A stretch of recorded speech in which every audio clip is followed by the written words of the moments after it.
Young children are naturally curious about the world around them. They seek reasons for what they see and hear. Exploration and discovery are what early childhood learning is all about.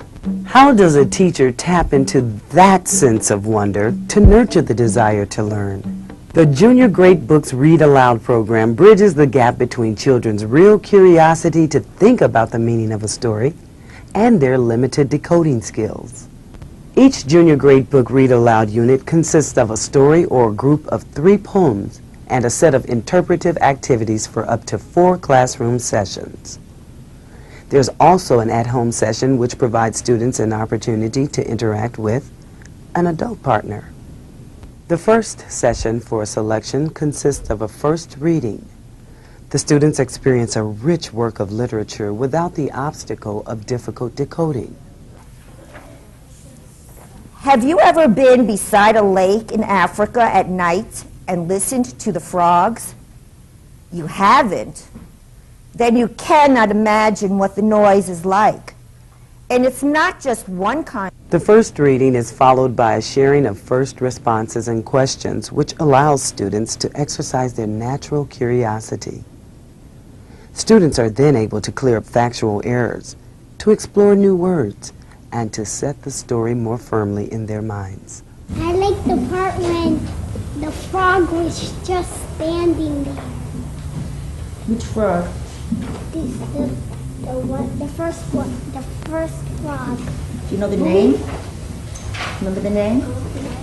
Go-Go. Was Go-Go a frog? Yes. A real frog? No. What was he? He was a fake frog. Dramatizations and choral activities in the Read Aloud program allow students to explore the reading selection by pretending. This joyful play provides new ways of thinking about the story.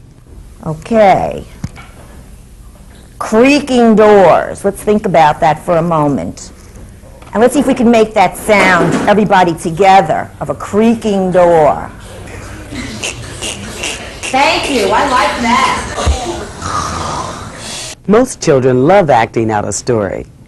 It is a way for them to recapture the pleasure of the story and to share imaginatively in the adventures of the characters. After a second at-home reading with an adult partner, students bring their own questions to class. The second in-class session involves posting my questions. Displaying students' questions for the story emphasizes the idea that each child's curiosity is worth considering and pursuing. Good, thank you. That's fine. This question by William is, why was Moomy lazy? He was lazy because he was just a boulder, and that's all. He just sat there. He wasn't a boulder. That was Go-Go, who was made out of stone. Or do you think that Moomy was lazy? No. Yes, he was, because he don't. He was not lazy. Yes, he was. Because Moomy didn't want to give them another king because he didn't want to be disturbed, and he wanted to go to sleep, and he didn't want to be woken. The third reading focuses on further developing students' critical thinking skills by having them answer open-ended questions. Children eagerly anticipate the questions indicated by the GB character. The leader helps students build on initial reactions to a selection by discussing GB's questions. He was making fun of them. Why?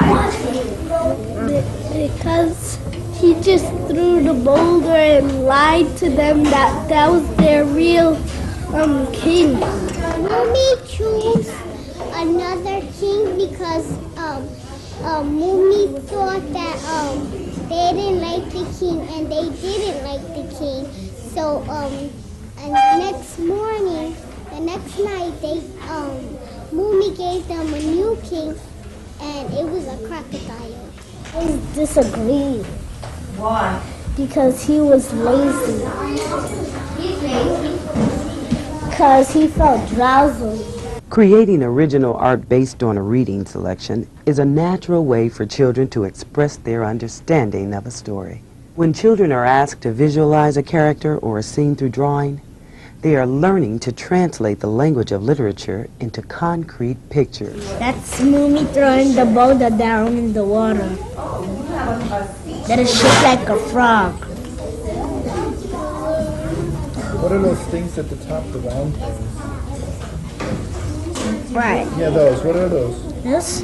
No. This? Those things. Those are Moomy's eyes. I don't know how much eyes a god has. But how come you gave him so many? Because he can see everywhere. Sharing questions discussion is the culminating activity of the Read Aloud program. It is similar to Junior Great Book's well-respected shared inquiry discussion, but adapted for younger students. Are the frogs better off with Mamba to keep them orderly than they were when they lived in disorder at the beginning of the story? Because they was behaving and Could you repeat that, please? I'm not sure if Bianca heard you. because if they was behaving, they wouldn't be eating. If you wouldn't have a king, you will keep on doing bad stuff. Whenever they did something bad, he would go like, you should talk to them and don't eat them, because if you eat them, there won't be no more frogs. It's like when they keep order, right? Then Mamba wouldn't eat them, so if they listen to Mama, then nothing will happen wrong. In the Junior Great Books Read Aloud program, your children will exercise a range of oral and written language skills needed to become better readers. They will discover the excitement and satisfaction of critical thinking. A world of great ideas is waiting for your curious explorers to discover. Are you ready for adventure?